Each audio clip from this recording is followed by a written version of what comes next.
মধ্যরাতে ডক্টর ইউনূসকে ২৪ ঘন্টার আলটিমেটাম দিয়েছেন ভারত। এইদিকে কঠিন বিপদে পড়ে গেছেন সমন্বয়করা। সকালেই ভয়ঙ্কর ঘোষণা দিচ্ছেন সেনাপ্রধান। বিস্তারিত জানতে ভিডিওগুলো দেখতে থাকুন।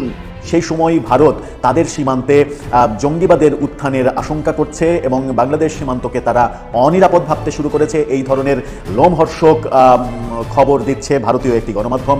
শেখ হাসিনা পালিয়ে গেল, সেই পালিয়ে যাওয়াটাকে অ্যাকসেপ্ট করলো তারা, করে বাংলাদেশের সাথে এমন একটা অবস্থা তৈরি করলো যে একটা শত্রুতার পর্যায়ে। ভারত সরকার ত্রিপুরা সীমান্তে কারফিউ জারি করেছে। মানে সাম্প্রতিক সময় ভারত বাংলাদেশের সম্পর্কে ফিজি ড্রিঙ্কের রেশ কাটতে না কাটতে সীমান্তে কাঁটাতারের বেড়ায় ফুটে লেবুর রসের গন্ধ পাওয়া যাচ্ছে। জিহাদ যারা করেন মেশিনারিজ থাকা লাগে না, তালগিদা লয়ে যাবো গা, টেরো পাইবেন না। এই জন্য আমি বলি জাতির পিতা বঙ্গবন্ধু শেখ মুজিবুর রহমানের নাম, ৭ মার্চের ইতিহাস, ভাষা আন্দোলন থেকে মুক্তিযুদ্ধ, ৪৮ থেকে ৭১ এবং জাতির পিতা বঙ্গবন্ধু শেখ মুজিবের সকল অবদান, সকল ইতিহাস সবকিছুকে মুছে ফেলে সেখানে জুলাই জঙ্গি উত্থানের ইতিহাস তুলে ধরা হয়েছে এবং এটা করেছে ডক্টর ইউনূসের অন্তর্বর্তীকালীন সরকার। বাংলাদেশের যে পাঠ্য বইগুলা, সংস্কৃত মাধ্যমিকের পাঠ্য বই বঙ্গবন্ধু শেখ মুজিবের কোনো ইতিহাস কোনো কিছুই নেই, একেবারে মুছে ফেলা হয়েছে। ৭ মার্চের মতো ঐতিহাসিক ভাষণকেও তারা সেখান থেকে মুছে ফেলেছে। যারা এই কাজটা করেছেন, যারা সংশ্লিষ্ট ছিলেন বিভিন্ন বিষয়ে, পুরো কাজটার মধ্যে বিভিন্নভাবে অংশীদার হয়েছেন, আপনাদের প্রত্যেককেই একটা কথাই বলবো, আপনারা পাঠ্যপুস্তক থেকে বঙ্গবন্ধুর ইতিহাস, বঙ্গবন্ধুর অবদান, বঙ্গবন্ধুর ভূমিকা সবকিছু মুছে ফেলতে পারবেন, কিন্তু বাঙালির মানসপট থেকে কি বঙ্গবন্ধুকে মুছতে পারবেন? আসসালামু আলাইকুম প্রিয় দর্শক, নতুন একটা ভিডিওতে সবাইকে স্বাগত। তো ইতিমধ্যে আপনারা অনেকগুলো ভিডিওর অংশবিশেষ দেখেছেন। তো দেখে নিশ্চয়ই বুঝতে পেরেছেন যে ভিডিওটা আসলে কতটা গুরুত্বপূর্ণ এবং আকর্ষণীয় হতে চলেছে। তো চলুন কথা না বাড়িয়ে সম্পূর্ণ ভিডিওটা দেখে আসি। দেখার আগে বলবো, যারা আমাদের চ্যানেলটি এখনও পর্যন্ত সাবস্ক্রাইব করেননি দয়া করে সাবস্ক্রাইব করে দিন। যারা ইতিমধ্যেই সাবস্ক্রাইব করেছেন তাদের অসংখ্য ধন্যবাদ। তো প্রিয় দর্শক, চলুন কথা না বাড়িয়ে একটি লাইক দিয়ে সম্পূর্ণ ভিডিওটা দেখে আসি।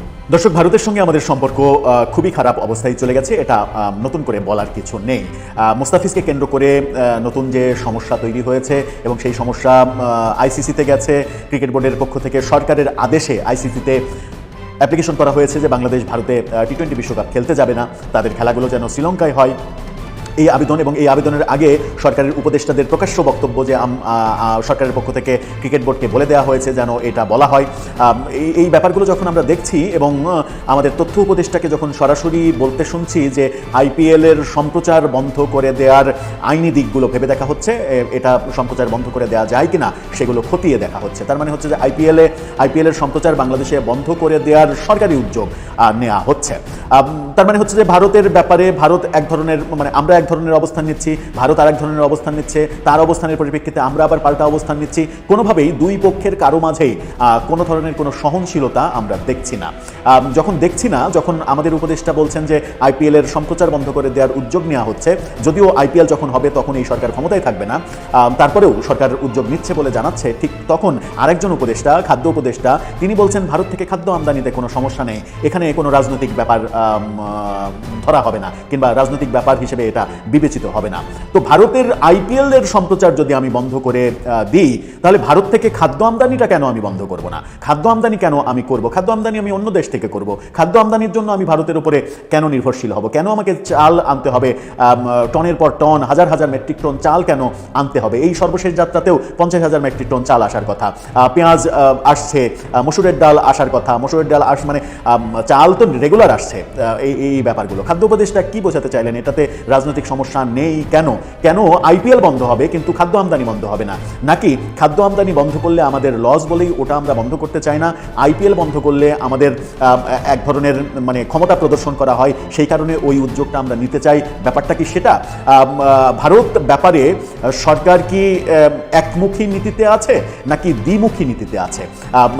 ভারত ব্যাপারে সরকারের পদক্ষেপগুলো কি সঠিক হচ্ছে নাকি পদক্ষেপগুলো অন্যরকম হলে ভালো হতো? এই আলোচনা চতুর্দিকে হচ্ছে। চলুন একটু জেনে দেখি খাদ্য উপদেষ্টা কি বললেন ভারত থেকে খাদ্য আমদানির পরিপ্রেক্ষিতে। তার বক্তব্য নিয়ে আলোচনা করে বোঝার চেষ্টা করব যে খাদ্য আমদানিতে ভারতের উপরে আমরা নির্ভরশীল হয়ে পড়েছি কিনা। যদি নির্ভরশীল হয়েই পড়ি, তাহলে আমাদের বিভিন্ন ধরনের পদক্ষেপে আরেকটু সতর্ক হওয়া উচিত কিনা। থাকবেন পলিটিক্স টিভি। দর্শক, বলছিলাম ভারতের সঙ্গে টানাপোড়েন, এর মাঝে খাদ্য আমদানি চলা এবং এই খাদ্য আমদানি চলার প্রেক্ষাপটে এসে আমাদের যিনি খাদ্য উপদেষ্টা আলী ইমাম মজুমদার, বাংলাদেশ সরকারের সাবেক সচিব ছিলেন তিনি, এবং তিনি সচিব সচিব হিসেবে কাজ করেছেন, আওয়ামী লীগের সরকারের সময়ই প্রভাবশালী সচিব হিসেবে কাজ করেছেন। আওয়ামী লীগের সময়ের সচিব হিসেবে, প্রভাবশালী সচিব হিসেবে কাজ করার পরেও বর্তমান সরকারে তিনি উপদেষ্টা পরিষদে এসেছেন, এটা একটা বড় ব্যাপার। তিনি বলছেন কি, বিডি নিউজ 24 এটা নিয়ে একটা নিউজ করেছে। বিডি নিউজ 24 বলছে ভারতের সঙ্গে টানাপোড়েন, খাদ্য আমদানিতে রাজনীতি আসবে না, আশা উপদেষ্টার। খাদ্য আমদানিতে রাজনীতি আসবে না সেটা তিনি বলছেন। যদি খাদ্য আমদানিতে রাজনীতি না আসে, খেলায় রাজনীতি কেন? খেলাই ভারতই বা রাজনীতি দেখছে কেন? আমরাই বা রাজনীতি দেখছি কেন? খাদ্য আমদানিতে যদি রাজনীতি না থাকে তাহলে মানে বাংলাদেশে যে ধরনের রাজনৈতিক সংকট তৈরি হয়েছে ভারতের সঙ্গে সম্পর্কের ক্ষেত্রে, সেই রাজনৈতিক সংকটগুলো জিইয়ে রাখা হচ্ছে কেন?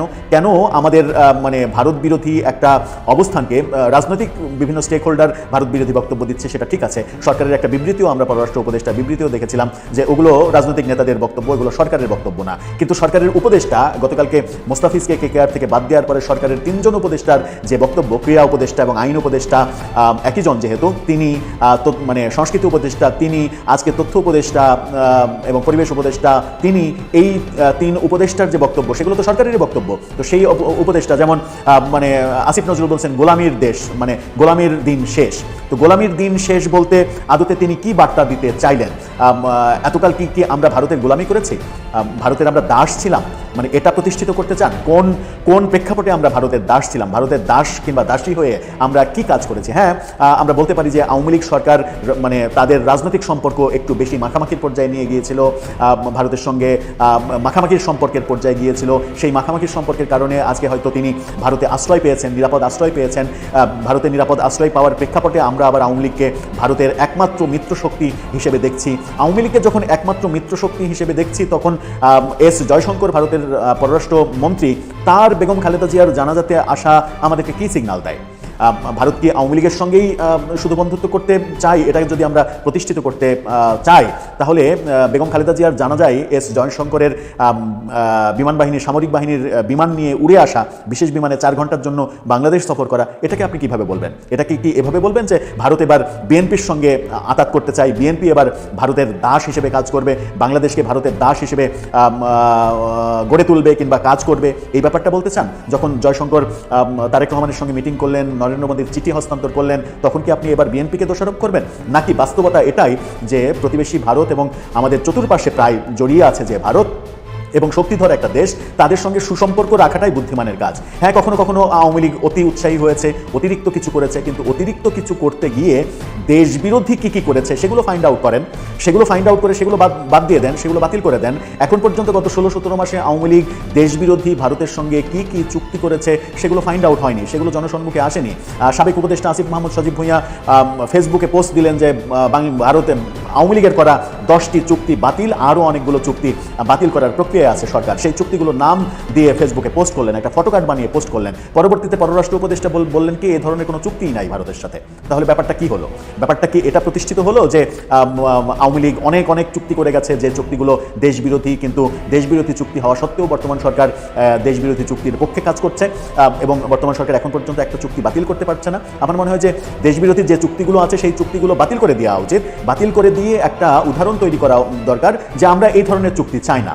কিন্তু আদানির বিদ্যুৎ ঠিকই আসছে, ভারত থেকে চাল ঠিকই আসছে, ডাল ঠিকই আসছে, পেঁয়াজ ঠিকই আসছে, কিন্তু আমরা ভারতের দূতাবাস অভিমুখে আন্দোলন করছি। ভারতের দূতাবাসে ওসমান হাদির মৃত্যুর রাতে চট্টগ্রামে সহকারী হাই কমিশনের অফিসে পাথর ছুঁড়ে মারছি, ইট পাটকেল মারছি। তো তার প্রতিবাদে যদি ভারতে বাংলাদেশের দূতাবাসে সামনে মিছিল হয়, আন্দোলন হয়, সেটাকে কি ভারতের জনগণকে আপনি প্রথমে দোষারোপ করবেন, নাকি আমার দেশে যেটা হলো প্রথমে সেটাকে আপনি দোষারোপ করবেন? সেই প্রশ্নটা তো আসে, কারণ দুই দেশের জনগণের মধ্যেই তো উগ্র সাম্প্রদায়িক জনগণ রয়েছে। আমাদের দেশেও যেমন উগ্র সাম্প্রদায়িক জনগণ রয়েছে, ভারতেও হিন্দুত্ববাদী উগ্র সাম্প্রদায়িক গোষ্ঠী রয়েছে। এই গোষ্ঠী দেশের দুই গোষ্ঠীকে সরকার যখন নিয়ন্ত্রণ করতে ব্যর্থ হয়, তখনই এই ঘটনাগুলো ঘটে। ভারতীয় সরকার মৌলবাদী একটা সরকার, বিজেপি সরকার, তারা ক্ষমতায় আছে, তারা এই ভারতের হিন্দুত্ববাদী সংগঠনগুলোকে রুখতে পারবে না, এটা বাস্তবতা, তারা রুখতে পারবে না। কিন্তু বাংলাদেশে তো কোনো মৌলবাদী সংগঠন বাংলাদেশের সরকারে নেই। তো বাংলাদেশে যদি এই উগ্রতা এই সরকার রুখতে না পারে, তাহলে কি আমরা বাংলাদেশে বর্তমান সরকারকে মৌলবাদী সরকার হিসেবে আখ্যা দেব? প্রশ্নই আসে না। আমার মনে হয় যে প্রফেসর ইউনূস, যিনি একজন খুবই মানে মডারেট একজন মানুষ, আধুনিক একজন মানুষ, প্রগতিশীল একজন মানুষ, তার মতো প্রগতিশীল মানুষ বাংলাদেশে মানে 100 জন খুঁজে পাওয়াটা খুব মুশকিল হবে। তো তার নেতৃত্বে যে সরকার, সেই সরকারকে তো আমি ব্যক্তিগতভাবে কোনোভাবেই সাম্প্রদায়িক দোষে দুষ্ট করতে করতে পারি না, কোনোভাবেই না, কিন্তু হয়তোবা সরকারের মধ্যে কোনো ঘাপটি মেরে থাকা কোনো গোষ্ঠী প্রফেসর ইউনূসের অজান্তেই কোনো গোষ্ঠীকে ইন্ধন দিচ্ছেন, ইন্ধন দিয়ে খেপিয়ে তুলে একটা কিছু করতে চাচ্ছেন, কিন্তু সরকার কিন্তু সেগুলো ঠিকই ঠেকাচ্ছে। ভারতীয় হাইকমিশন বিরোধী যে আন্দোলনটা হলো সেটা রামপুরা ব্রিজে শুরু হয়ে বাড্ডাতেই কিন্তু ঠেকিয়ে দেওয়া হলো, ওই নতুন বাজার পর্যন্ত যেতে দেওয়া হয়নি তাদেরকে। এই যে ঠেকিয়ে দেওয়া, ভারতের বিরুদ্ধে আমরা অভিযোগ করি যে বাংলাদেশি হাইকমিশনের একেবারে পাশে ভেতরে ঢুকে তারা আন্দোলন করতে পেরেছে। হ্যাঁ, আমরা দোষারোপ করতেই পারি, তাদেরকে ভেতরে ঢুকতে পর্যন্ত দেওয়া হলো কেন, ভারতের পুলিশ কেন দেওয়া হলো? ওই যে বললাম, ভারতের ক্ষমতাতেই তো আছে হিন্দুত্ববাদী সংগঠন, সুতরাং তারা তাদেরকে ঠিকভাবে দমন করতে পারবে না, কিন্তু বাংলাদেশে তো সেটা কন্ট্রোল করতে হবে। আমি তখন অন্যকে দোষারোপ করতে পারবো যখন আমার দোষ থাকবে না, কিন্তু অন্যও দোষী আমিও দোষী, তখন কিন্তু আমার অন্যকে শুধুমাত্র দোষারোপ করার রাইটসটা থাকে না। এই ব্যাপারটা খুবই গুরুত্বপূর্ণ। খাদ্য উপদেষ্টা খুবই দারুণ একটা কথা বলেছেন যে খাদ্য আমদানিতে রাজনীতি আসবে না, না আসাই উচিত। এটা উচিত। যখন আমি চাল আমদানি করতে চাইবো ভারত থেকে, কিংবা চাল আমদানির জন্য তার উপরে নির্ভরশীল হব, নির্ভরশীলতা নানাভাবে আসতে পারে। আমি দাম কম পেতে পারি, সহজলভ্য হতে পারে, কিংবা কম সময়ের মধ্যে আমদানি করা যায়, সেটা হতে পারে। নানাভাবে একটা নির্ভরশীলতা তৈরি হয়, সেটা পজিটিভভাবেই দেখা উচিত। কিন্তু সেটা অব্যাহত রাখার জন্য চালটা যেন আমার দেশে ভালোভাবে আসে, পেঁয়াজটা যেন ভারত রপ্তানি করে, মসুরের ডালটা যেন রপ্তানি করে, কিংবা আরও যে প্রয়োজনগুলো সেগুলো যেন করে, সেই সম্পর্কটা তো অন্তত মিনিমাম রাখতে হবে। তিনি কি বলছেন? বাংলাদেশে খাদ্যশস্য আমদানির ক্ষেত্রে ভারতের সঙ্গে চলমান টানাপোড়েনের প্রভাব পড়বে না বলে আশা করছেন আলী ইমাম মজুমদার। এই আশাটা খুবই পজিটিভ আশা, কিন্তু এই আশাটা বাস্তবায়নের জন্য আপনাকে যে কাজগুলো করতে হবে সেই কাজগুলো পুরো দেশ মিলিয়ে, সরকার এবং জনগণ সবাই মিলে আমরা করছি কিনা, সেটা একটা গুরুত্বপূর্ণ ব্যাপার। এই গুরুত্বপূর্ণ ব্যাপারকে ওভারলুক করার কোনো স্কোপ নেই। সচিবালয়ে নিজ দপ্তরে খাদ্য মজুদের পরিস্থিতি নিয়ে সংবাদ সম্মেলনে ভারত থেকে খাদ্য আমদানি নিয়ে সাংবাদিকদের দফায় করা প্রশ্নের মুখোমুখি হতে হয় তাকে। ভারত বাংলাদেশে রপ্তানি নিষিদ্ধ করলে কি হতে পারে প্রশ্নের জবাবে আলী ইমাম মজুমদার বলেন, এগুলো সম্পর্কে আমরা সবসময় পজিটিভ চিন্তা করছি। এই ব্যাপার নিয়ে, মার্কেট নিয়ে রাজনীতি বিবেচনা আসবে না, এটাও আমরা মনে করছি। এই যে পজিটিভ কথা, যে সাংবাদিক প্রশ্ন করছেন ভারত যদি রপ্তানি বন্ধ করে দেয় তখন কি অবস্থা হবে, আলী ইমাম মজুমদার খুবই পজিটিভভাবে বলেছেন যে এটাকে আমি পজিটিভভাবেই দেখছি, যে এর সঙ্গে রাজনীতি মিশবে না। কিন্তু প্রশ্ন হচ্ছে কতক্ষণ মিশবে না। এই যে খেলার সঙ্গে রাজনীতি মিশে গেছে, মুস্তাফিজ ইস্যুটা রাজনৈতিক ইস্যু হয়েছে। এই ইস্যুটা কোত্থেকে হলো? এই ইস্যুটা তো দুই দেশ বিরোধী রাজনৈতিক অবস্থান থেকে হলো, এবং রাজনীতি থেকে খেলা আক্রান্ত হলো। তো রাজনীতি থেকে যদি খেলা আক্রান্ত হয়, এরপরে রাজনীতি থেকে খাদ্য রপ্তানি আক্রান্ত হবে না, তার গ্যারেন্টি কোথায়? সুতরাং আমরা বোধহয় যদি ভুল পথে থেকে থাকি, তাহলে পথটা আমাদের ঠিক করে নেওয়া উচিত, এবং কোনোভাবেই শত্রুতা কোনো সমাধান নয়। সরকারের উপদেষ্টা যারা আগ বাড়িয়ে নানা ধরনের তির্যক মন্তব্য করছেন, গোলামির দিন শেষ হয়ে গেছে।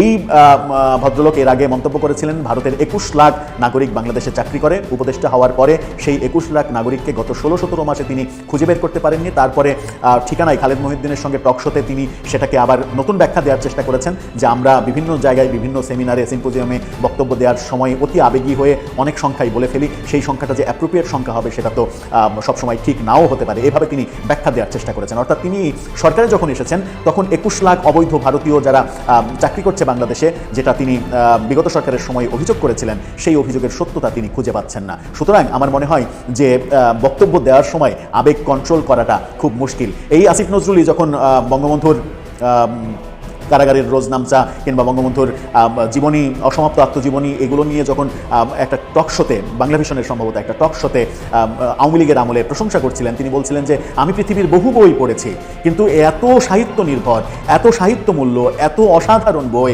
এবং এত নিরপেক্ষ বই, টেম্পারিং না করার বই আমি জীবনে পড়ি নাই। এর জন্য আমি শেখ হাসিনাকে হাজারবার ধন্যবাদ দিতে চাই। এভাবে এত উৎসাহিত হয়ে, মানে এত বেশি তৈলাক্ত প্রশংসা করেছিলেন বঙ্গবন্ধুর অসমাপ্ত আত্মজীবনীকে কেন্দ্র করে সেই আসিফ নজরুল এখন এই সরকারে এসে বঙ্গবন্ধু এই শব্দটাই তো আর অন করতে চান না। তো আমার মনে হয় যে মানে যে বক্তব্যই দেয়া যিনি দেন না কেন, সেই বক্তব্য দেওয়ার সময় একটু বেশি সচেতন হলে হয় কি, পরবর্তীতে বিব্রতকর পরিস্থিতিতে পড়তে হয় না। যেমন এখন গণমাধ্যমে এবং সামাজিক যোগাযোগ মাধ্যমে অনেকের আগের ভিডিও এত বেশি ভাইরাল হয় যে আগে কি বলেছিলেন, এখন কি বলছেন। আগে আপনি সবচাইতে গরিব ছিলেন, গ্রামের সব থেকে ভাঙা বাড়িটা আপনার ছিল, মাত্র কয়েক মাসের ব্যবধানে আপনি বলছেন গ্রামের সব থেকে বড় বাড়িটা, কয়েক একর জমির ওপরে নির্মিত বাড়িটা হচ্ছে আমাদের বাড়ি। এই যে এইভাবে, তার মানে আপনি সচেতন থাকছেন না। এটা তো 1757 সাল না, এটা তো তো পলাশির যুদ্ধের সাল না যে এখন সামাজিক যোগাযোগ মাধ্যম নেই, এখন ভিডিও কন্টেন্টের ব্যাপার নেই, এখন তো সব কিছু রেকর্ডেড থাকে এবং সব কিছু মানে ইতিহাস হয়ে থাকে। যখনই আপনি ইতিহাসের ব্যত্যয় ঘটাবেন তখন আগের ইতিহাসটা আপনাকে এসে খোঁচা দিয়ে বলবে তুমি আগে কি বলেছিলে, একটু দেখে নাও তো। ভারতীয় পররাষ্ট্রমন্ত্রী এস জয়শঙ্করের বাংলাদেশ সফরের পর ভারত বাংলাদেশ সম্পর্কে নতুন মেরুকরণের দিগন্তরেখা খুঁজে পেয়েছিলেন অনেকেই, কিন্তু তার 4 দিনের মাথায় বাংলাদেশের অন্যতম সেরা পেসার মোস্তাফিজুর রহমানকে কেকেআর থেকে বাদ দেওয়ার ঘটনায় কূটনীতির গণ্ডি পেরিয়ে পলিটিক্যাল গুগলি এমন ভাবে ক্রিকেটেও ঢুকেছে তাতে খোদ আম্পায়ারও দিশেহারা।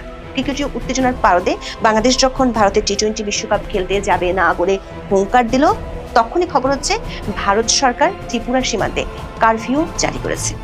মানে সাম্প্রতিক সময় ভারত বাংলাদেশের সম্পর্কে ফিজি ড্রিঙ্কের রেশ কাটতে না কাটতে সীমান্তে কাঁটাতারের বেড়ায় তিতকুটে লেবুর রসের গন্ধ পাওয়া যাচ্ছে। সূত্রগুলো বলছে বাংলাদেশের সাম্প্রতিক সময় আইন শৃঙ্খলা পরিস্থিতির অবনতি আর ভারত বিরোধী প্রচারণা বাড়ায় ভারত সরকার বাংলাদেশের সবগুলো সীমান্তে একে একে কড়াকড়ি আরোপ করতে পারে। যদি সত্যি তাই হয় তাহলে ভারত থেকে চাল সহ প্রচুর পরিমাণ পণ্য আমদানি বাণিজ্য কি হুমকির মুখে পড়বে? সাম্প্রতিক উত্তেজনার আশঙ্কা দেখা দিয়েছে পাকিস্তানের সঙ্গে ভারতের ক্রিকেটীয় সম্পর্ক যেমন তলানিতে ঠেকেছে, বাংলাদেশের ক্ষেত্রেও পরিস্থিতি সেদিকেই মোড় নিচ্ছে কিনা। সাথে যোগ হয়েছে সীমান্তে যদি ভারত আরো কড়াকড়ি আরোপ করে তাহলে সীমান্তের সংঘাত কি আসন্ন? বিস্তারিত জানতে চলুন যাওয়া যাক বিশ্লেষণ। বাংলাদেশের সাবেক প্রধানমন্ত্রী খালেদা জিয়ার শেষকৃত্যে যোগ দিতে ঢাকায় এসেছিলেন ভারতের পররাষ্ট্রমন্ত্রী এস জয়শঙ্কর। বাংলাদেশের অন্তর্বর্তী সরকার আমলে এটা ছিল ভারতের প্রথম কোনো মন্ত্রীর বাংলাদেশ সফর। কারণটা সবারই জানা, শেখ হাসিনা সরকারের পতনের পর শেখ হাসিনা ও সংখ্যালঘু ইস্যু নিয়ে দুই দেশের অভ্যন্তরে ঘোট পাকানো রাজনীতির কারণে ভারত ও বাংলাদেশের সম্পর্ক স্মরণাতীত কালের মধ্যে সবচেয়ে বেশি তলানিতে। কিন্তু জয়শঙ্করের সফরের পর অনেকে ধারণা করেছেন খারাপ হওয়ার সম্পর্ক ভালোর দিকে মোড় নিচ্ছে। ভারতে ফিরে গিয়ে জয়শঙ্কর প্রতিবেশীর আচরণ কেমন হওয়া উচিত সেটি নিয়ে কূটনৈতিক বার্তাও দেন। বিশেষ করে আঞ্চলিক নিরাপত্তা ইস্যুতে ভারত যে কোনো ধরনের ছাড় দিবে না সেটি বেশ কূটনৈতিক কায়দায় বুঝিয়ে দিয়েছেন। জয়শঙ্করের সে বক্তব্য নিয়ে নানা মহলে চলছিল বিশ্লেষণ। তবে সে বিশ্লেষণ ডানা বাঁধতে না বাঁধতে আলোচনায় আসে বাংলাদেশের কার্টার মাস্টার মোস্তাফিজের ইস্যু। সেটির আলোচনা যখন চলছে তখনই ভারতীয় গণমাধ্যমে খবর এলো বাংলাদেশ ভারত ত্রিপুরা সীমান্তে রাত্রিকালীন কারফিউ জারির। গোমতী ও পশ্চিম গারো হিলস জেলায় সন্ধ্যা 6টা থেকে সকাল 6টা পর্যন্ত এই কারফিউ জারি করা হয়েছে। দক্ষিণ ত্রিপুরার গোমতী জেলার ম্যাজিস্ট্রেট রিঙ্কু লাথার এই আদেশ জারি করেন। এটি 28শে ফেব্রুয়ারি 2026 পর্যন্ত বলবৎ থাকার কথা রয়েছে। ত্রিপুরার সাথে বাংলাদেশের 856 কিলোমিটার দীর্ঘ সীমান্ত রয়েছে, যা অত্যন্ত দুর্গম এবং চোরাচালানের জন্য পরিচিত। বিএসএফ এর গোয়েন্দা তথ্য অনুযায়ী বাংলাদেশের পার্বত্য চট্টগ্রামের PCJSS এবং UPGF এই দুটি সশস্ত্র গোষ্ঠীর গতিবিধি বেড়ে যাওয়ায় এই পদক্ষেপ নেওয়া হয়েছে। ভারতীয় বিএসএফ এর গোয়েন্দা রিপোর্টে বলা হয়েছে এই গোষ্ঠীগুলো অস্থিতিশীল পরিবেশের সুযোগ নিয়ে ভারতে অনুপ্রবেশ করে বিশৃঙ্খলার সৃষ্টি করতে পারে। তবে বিশ্লেষকেরা মনে করছেন সীমান্তের এই কড়াকড়ি আসলে শেখ হাসিনা ইস্যুতে বাংলাদেশের বর্তমান প্রশাসনের সাথে ভারতের টানাপোড়েনের একটি বহিঃপ্রকাশ। কূটনৈতিক মহলের গুঞ্জন হলো এটি এমন একটি সময় করা হচ্ছে যেটি কেবল নিরাপত্তা নয় বরং বাংলাদেশের বর্তমান সরকারকে একটি মনস্তাত্ত্বিক চাপ দেওয়ার কৌশল হতে পারে। এর আগে গত মেতে বাংলাদেশের সিলেট সীমান্তে রাত্রিকালীন কারফিউ জারি করে ভারত। আন্তর্জাতিক সীমান্তের শূন্য রেখা থেকে 500 মিটার এলাকা জুড়ে এই কারফিউ বলবৎ আছে। সেই থেকে বেশ কয়েকবার সিলেট সীমান্তে উত্তেজনা ছড়িয়েছে। কূটনৈতিক একাধিক সূত্র বলছে ভারত তার একাধিক সীমান্তে আরো বেশি কড়াকড়ি আরোপ করতে পারে। বিশেষ করে বাংলাদেশের জাতীয় সংসদ নির্বাচনের আগে আইন শৃঙ্খলা পরিস্থিতির অবনতি ও ভারত বিরোধী প্রচারণা আরো বাড়তে পারে, এমন আশঙ্কায় ভারত সরকার এই পদক্ষেপ নিতে পারে। সেটি হলে সীমান্তে উত্তেজনা যেমন বাড়ার আশঙ্কা রয়েছে, তেমনি দুই দেশের মধ্যকার বাণিজ্য ক্ষতিগ্রস্ত হওয়ার আশঙ্কা করছেন সংশ্লিষ্টরা। বিশেষ করে দেশে মূল্যস্ফীতি ঠেকাতে আর চালের দাম নিয়ন্ত্রণে রাখতে ভারত থেকে চাল আমদানির সিদ্ধান্ত নিয়েছে অন্তর্বর্তী সরকার। জয়শঙ্কর বাংলাদেশে আসার আগের দিন মানে 30শে ডিসেম্বর সরকারি ক্রয় সংক্রান্ত উপদেষ্টা পরিষদ কমিটির বৈঠকে ভারত থেকে 50,000 মেট্রিক টন সেদ্ধ চাল আমদানি করার সিদ্ধান্ত নেওয়া হয়। কূটনৈতিক মহলের সংখ্যা হলো ভারত ও বাংলাদেশের সম্পর্ক চিরে চ্যাপ্টা হতে হতে এমন এক পর্যায়ে যাচ্ছে তাতে যদি ভারত রপ্তানির উপর কড়াকড়ি আরোপ করে তাতে বিপদ বাড়তে পারে বাংলাদেশের। 4 ডিসেম্বর সে আশঙ্কার কথা জানিয়ে সাংবাদিকরা প্রশ্ন রাখেন বাংলাদেশের খাদ্য উপদেষ্টা আলী ইমাম মজুমদারের কাছে। তিনি অবশ্য আশা করেছেন বাংলাদেশের খাদ্যশস্য আমদানির ক্ষেত্রে ভারতের সঙ্গে চলমান টানাপোড়েনের প্রভাব পড়বে না। ভারত বাংলাদেশের রপ্তানি নিষিদ্ধ করলে কি হতে পারে প্রশ্নের জবাবে আলী ইমাম মজুমদার বলেন এগুলোর সম্পর্কে তারা সবসময় পজিটিভ চিন্তা করেন। তিনি বলেছেন রাজনীতি আর ব্যবসা আলাদা, মানে আবেগ যখন ক্রিকেটের মাঠে আসছে পড়ছে, আসিফ নজরুল যখন 26 লাখ ভারতীয় রূপকথার গল্পের মতো হুঙ্কার দিচ্ছেন, অর্থ আর খাদ্য উপদেষ্টারা তখন বাস্তবতার দায় চালের জন্য ভারতের উপরই নির্ভর করছেন। কিন্তু একাধিক কূটনৈতিক সূত্রের খবর হলো, মুস্তাফিজের আইপিএল যাত্রা থেমে যাওয়ার পর বাংলাদেশের ক্রীড়া উপদেষ্টা আসিফ নজরুল যেভাবে দাসত্বের অবসানের ঘোষণা দিয়েছেন, তাতে শক্ত ও কড়া প্রতিক্রিয়া দেখানোর সিদ্ধান্তের দিকে যাচ্ছে দিল্লির সাউথ ব্লক। দর্শক, 2026 সালের আইপিএল নিলামে 2 কোটি রুপির বেস্ট প্রাইজ থেকে শুরু হওয়া সেই পিচিং যুদ্ধে চেন্নাই সুপার কিংস এবং দিল্লি ক্যাপিটালসের মতো জায়ান্টদের হারিয়ে কেকেআর যখন ফিসকে নিজেদের ডেরায় টানলো, তখন বাংলার ক্রিকেট প্রেমীদের মনে এক ধরনের নস্টালজিক পর্ব কাজ করছিল। তখন বাংলাদেশের ক্রিকেট ভক্তদের মধ্যে এক ধরনের খুশির জোয়ার বয়ে গিয়েছিল।